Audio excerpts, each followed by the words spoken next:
Hello, everybody. I've got the blazer, we've got the tie on, and of course, coming to you once again one day earlier than expected, it is the Blazer Metals Report. Now, you're getting this report again on a Friday rather than a Saturday, and we're going to switch back to that Saturday format in a couple weeks. Got a couple things going on over the next few weeks, so not going to worry about that too much. Fridays are just as good for now. Of course, when it refers to the price, we're not going to talk about the price specifically because the markets are still trading. But during the past week, we have seen gold and silver get swatted down pretty significantly. Silver, of course, just breached the $30 level again, was trading in the high $29 range, and of course rebounded right back over 30, but it's not exactly as if we have a very strong basement in prices there. Obviously, if the prices are still able to test those levels, then here we go. And I'm no technical analysis guy, but it was a pretty hard smackdown, so who knows? Maybe there was a flooding of contracts put out there. I don't know. I didn't look at it.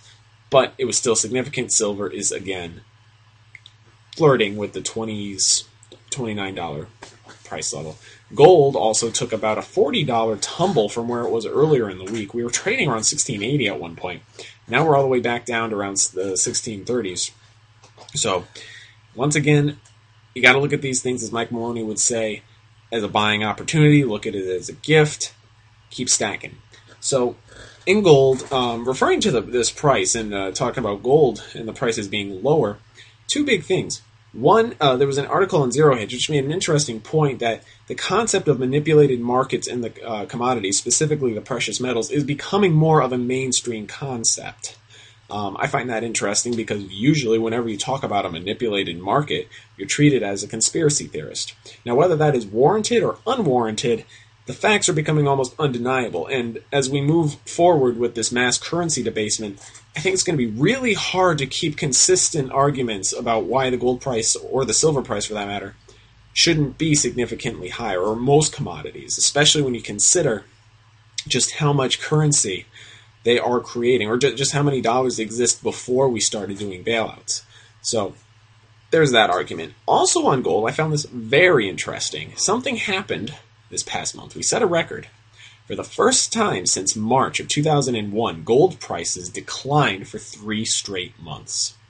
Think about that for a second. It's been almost 12 years, 11 years maybe, but anyway, over a decade since gold prices declined for more than 3 months. Now let's think about that for a second. What does this really mean? Well, the last time this happened, gold was trading around the $300, $400 level, if I'm not mistaken, and well, where are we today?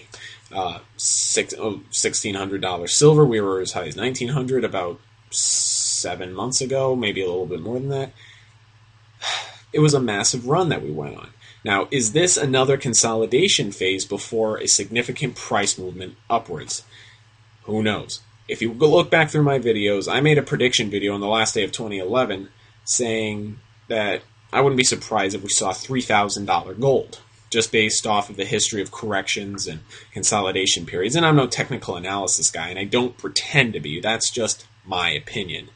But like I said before, when you consider the massive amount of currency that's been created and the tiny, tiny percentage of people who actually are invested or placing those investment dollars into the commodities, like gold, which is right around 1%, and that's rounding up.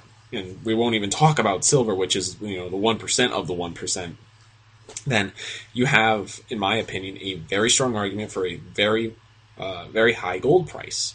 So, if dollar denominations even matter at that point, when you cross that Rubicon of currency debasement at some point where it doesn't even matter, and you're just holding the asset because it is the asset, not because of the dollar price attached to it.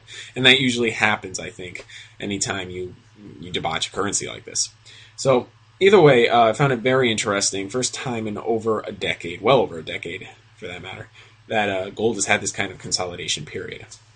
So we'll have to see where the price goes. Well, of course, we have China and Iran trading oil with gold, oil for gold, June 28th, I believe. So that's something else significant to watch coming up. And the only thing about silver, really, that I read this week was on silverseek.com, I believe, critical factors that'll impact silver. I posted a link to one of these guys' articles before, and it was talking about the coming paradigm shift in silver.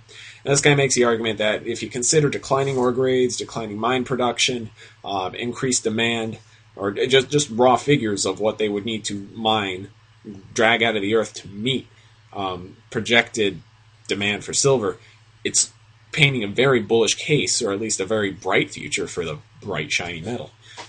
Sorry about that kind of humor. It's not very funny. So, either way, silver, the most I can say about it right now, we've been heading downhill on this price-wise for a while, but, you know, if you consider my gold argument, at some point, when you start looking at the price and the currency that's supposed to measure it, you lose any sense of appreciating, or you lose the need to appreciate a dollar price. You just start appreciating the asset itself. Because in the end, that's what we're doing. We're building savings. We're preserving purchasing power by getting things of real wealth, real value. So I hope you all have a great weekend. I hope if these prices stay low like this, I hope people are taking advantage of the buying opportunity. As Mike Maloney would say, you got to look at these things as gifts, buying opportunities. Don't get bummed out about the price, all right? You're not buying these things to flip them and make a quick buck. Maybe some of you are. But I think the majority of the stacking community out there is buying precious metals, gold, silver, whatever, copper pennies even, for the big picture, for the long run. That's what we're looking at. Savings are the bedrock of an economy. Who knows? Maybe we'll all be the next great financial geniuses of the next decade. That's a fuzzy thought, isn't it? But I think people are kicking that around already. So, hope you all have a great weekend. I know I'm going to go enjoy mine, and